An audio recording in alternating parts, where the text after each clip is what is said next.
Hello guys, जैसा कि आप सबको पता है कि एमएसटी सीईटी का जो रिज़ल्ट है वो आ चुका है। और रिज़ल्ट आने के बाद क्या क्या करना है, क्या क्या प्रोसीजर होना है एडमिशन के लिए, फॉर इंजीनियरिंग, फॉर फार्मेसी, तो ये सारी चीज़ें आज हम लोग इस वीडियो में डिटेल से डिस्कस करेंगे। पहला पॉइंट है online registration of application, uploading of required documents bye candidate for it. तो इसमें क्या है कि आपका एडमिशन होने के लिए आपको एक फॉर्म भरना पड़ेगा। वो फॉर्म होगा आपका एप्लीकेशन फॉर्म, ठीक है। और उसमें आपको एप्लीकेशन फॉर्म भरने के बाद आपको डॉक्यूमेंट अपलोड करने रहेंगे। अब ये स्टेप होने के बाद सेकंड स्टेप जो है वो है डॉक्यूमेंट्स वेरिफिकेशन। अब आपने जो डॉक्यूमेंट अपलोड किए हैं वो वेरीफाई करने हैं। वेरीफाई करने के लिए आपको दो तरीके से वेरीफाई कर सकते हो। आप ऑनलाइन मोड से वेरीफाई कर सकते हो और आप एक ऑफलाइन मोड से वेरीफाई कर सकते हो। तो ऑनलाइन मोड के लिए यहाँ पे स्टेप नंबर 3 में मैंने बताया process for E scrutiny. E scrutiny कुछ नहीं, ई स्क्रूटिनी मतलब ऑनलाइन आपका डॉक्यूमेंट अपलोड करना है और ऑनलाइन वेरिफिकेशन हो जाएगा। और ऑफलाइन में क्या है, आपको एक एफसी सेंटर पे जाना पड़ेगा, उसको बोलते हैं फैसिलिटेशन सेंटर। वहाँ पे जाना है और आपके सारे डॉक्यूमेंट्स वहाँ पे दिखाने हैं। वो लोग स्टैम्प करेंगे और आपके डॉक्यूमेंट्स जो है वेरीफाई कर देंगे।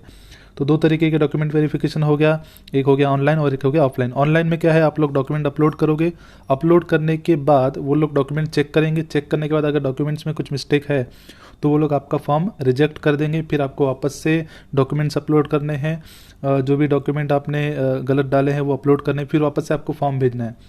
तो ये प्रोसेस चलेगा। फिर जब तक आपका फॉर्म वहाँ से एक्सेप्ट नहीं होता है डॉक्यूमेंट अपलोड करने के बाद, तब तक आपका जो फॉर्म है वो आगे नहीं बढ़ेगा। ओके गाइस, तो फिफ्थ स्टेप में क्या होता है कि जब आपने डॉक्यूमेंट अपलोड करके आपका एप्लीकेशन फॉर्म वेरिफिकेशन हो गया, उसके बाद होता है provisional merit list. Merit list में क्या होता है कि आपका एक रैंक डिसाइड होगा। रैंक में क्या होता है, आपका 12th का मार्क्स और आपका सीईटी का मार्क्स दोनों कंबाइन होके आपका एक रैंक बनता है।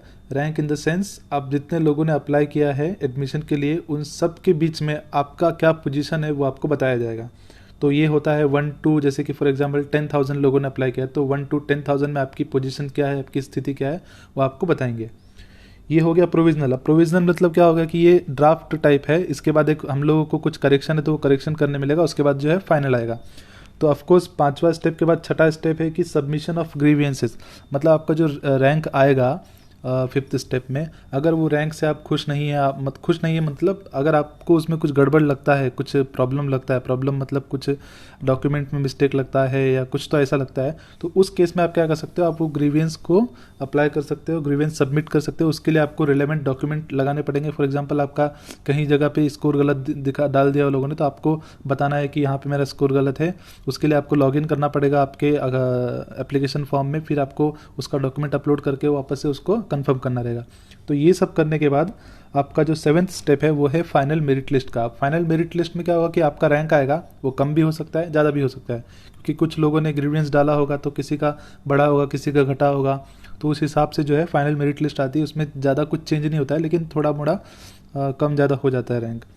अब मेरिट लिस्ट आने के बाद क्या होता है कि आपको दिखाया जाएगा कि कौन से कॉलेज में कितनी सीट है, किस पर्टिकुलर पोजीशन के लिए। फॉर एग्जांपल ओपन के लिए कितनी सीट है, एससी के लिए कितनी सीट है, ओबीसी के लिए कितनी सीट है, और कौन सी ब्रांच के लिए कितनी सीट है, मैकेनिकल इंजीनियरिंग, आईटी, कंप्यूटर, ये सारी ब्रांचेस के लिए कौन सी कॉलेज में कितनी सीट्स है और किस कास्ट के लिए कितनी सीट है, ये सब आपको डिस्प्ले किया जाएगा प्रोविजनल सीट मैट्रिक्स में। इसका मैंने एक डिटेल्ड वीडियो बनाया हुआ है, उसका मैं लिंक आपको डिस्क्रिप्शन में डाल दूंगा और आप लोग यहाँ पे आई पे क्लिक करके भी देख सकते हैं। और सीट मैट्रिक्स के बाद जो स्टेप है वो है कैप राउंड 1 का ऑप्शन फॉर्म फिल करना। ऑप्शन फॉर्म फिल करने में इसमें क्या करना होता है कि आपको आपके रैंक के अकॉर्डिंग आपको एक लिस्ट तैयार करनी होती है कॉलेजेस की कि किस कॉलेज में आपका नाम आ सकता है, कौन सा कॉलेज आपको सूट करता है, कौन सा कॉलेज नज़दीक है, आप कौन सी जगह पे पढ़ाई करना चाहते हो। फॉर एग्जांपल आप मुंबई में रहते हो लेकिन आपको पुणे में पढ़ाई करनी है, तो वो सारी डिटेल आपको यहाँ पे डालनी रहती है। डिटेल इन द सेंस आपको खाली कॉलेज के नाम डालना है और उसको एक प्रेफरेंस देना होता है कि कौन सा कॉलेज कौन से नंबर पर डालना है। आप चाहो तो इसमें मैकेनिकल, अगर आप मैकेनिकल कर रहे हो आप कंप्यूटर के भी कॉलेज डाल सकते हो, उसमें प्रेफरेंस होता है। आप आईटी कर रहे हो आप कंप्यूटर का डाल दो, इलेक्ट्रॉनिक्स का डाल दो, कोई भी ब्रांच का आप कॉलेज डाल सकते हो, सारे ब्रांच के कॉलेज डाल सकते हो। तो ये सारा एक प्रेफरेंस होता है। इसमें आपको अच्छे से एकदम दिमाग लगा के शांत दिमाग से बैठ के आपको एक लिस्ट बनानी होती है। उस लिस्ट ऐसी बनानी होती है कि आपको एकदम बेस्ट कॉलेज में नाम आ जाए कम से कम मार्क्स में, ठीक है। तो इस लिस्ट में अगर आपको कोई भी हेल्प चाहिए तो आप मुझे टेलीग्राम पे मैसेज कर सकते हो, मैं इसमें पेड असिस्टेंट प्रोवाइड करता हूँ। तो 10th नंबर पे जो है, अगर आपने कॉलेज की लिस्ट भर दी, अब कॉलेज की लिस्ट भरने के बाद आपका किसी एक कॉलेज में नाम आ जाएगा। तो उसको बोलेंगे हम लोग provisional allotment of cap round 1। अब कैप राउंड 1 में आपका नाम आ गया तो उसमें क्या करना है आपको, reporting to the allotted institute and confirmation of admission by submission of required document and payment of fees. तो यहाँ पे क्या होगा कि आपका नाम आ गया, आप सिंपल सी बात है, आपको अलॉटेड इंस्टीट्यूट में जाना है और आपको डॉक्यूमेंट्स जमा करने और पेमेंट करना है और आपका एडमिशन कंफर्म करना है, ठीक है, कैप राउंड 1 के बाद।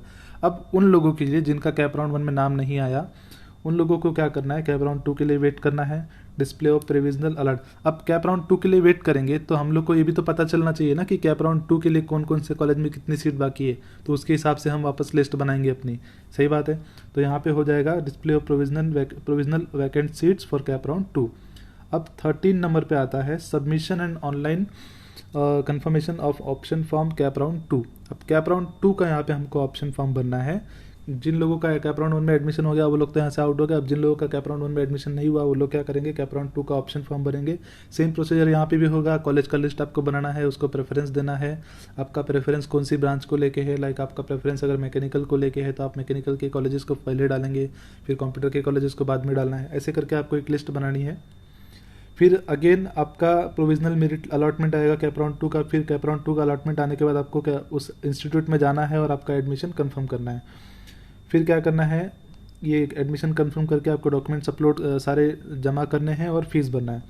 फिर अब बात करते हैं हम लोग गवर्नमेंट कॉलेजेस में जो सीट बच जाती है लास्ट में सारा एडमिशन होने के बाद, उसका क्या होता है। तो ये सबसे इंपॉर्टेंट चीज़ है, ये बहुत कम लोगों को पता होती है, लेकिन मैं आपको इस वीडियो में बता रहा हूँ कि जिस कॉलेज में, जिस गवर्नमेंट कॉलेज में सीट बच जाती है किसी भी पर्टिकुलर फील्ड्स के लिए, तो उसमें क्या होता है, उसका एडमिशन कैप के द्वारा नहीं होता है, कैप राउंड के द्वारा। उसके लिए क्या होता है कि वो कॉलेज उस कॉलेज की वेबसाइट पे एक मेरिट लिस्ट बनाता है, मेरिट लिस्ट नहीं, एक नोटिफिकेशन दिखाता है या न्यूज़पेपर में नोटिफिकेशन डालेगा। उस नोटिफिकेशन पे जाके हम लोगों को अप्लाई करना होता है। अप्लाई करने के बाद उसका एक अलग मेरिट लिस्ट बनता है और उसमें चांसेस होता है कि जिसका कम कट ऑफ आया होगा वो भी सिलेक्ट हो जाएगा, क्योंकि सारे हाई कट ऑफ वाले तो पहले ही गवर्नमेंट कॉलेज में चले गए होंगे, तब जाके ना सीट बची होगी। तो ऐसे केस में क्या होता है कि चांसेस है कि जिसका कम मार्क्स आया हो वो भी गवर्नमेंट कॉलेजेस में ट्राई कर सकता है लास्ट स्टेप में। So thank you very much guys. अगर आपको कोई भी डाउट है एडमिशन से रिलेटेड तो आप लोग मुझे टेलीग्राम पे मैसेज कर सकते हो, कमेंट में लिख सकते हो, टेलीग्राम का आईडी मैं नीचे लिख दूंगा। Thank you very much.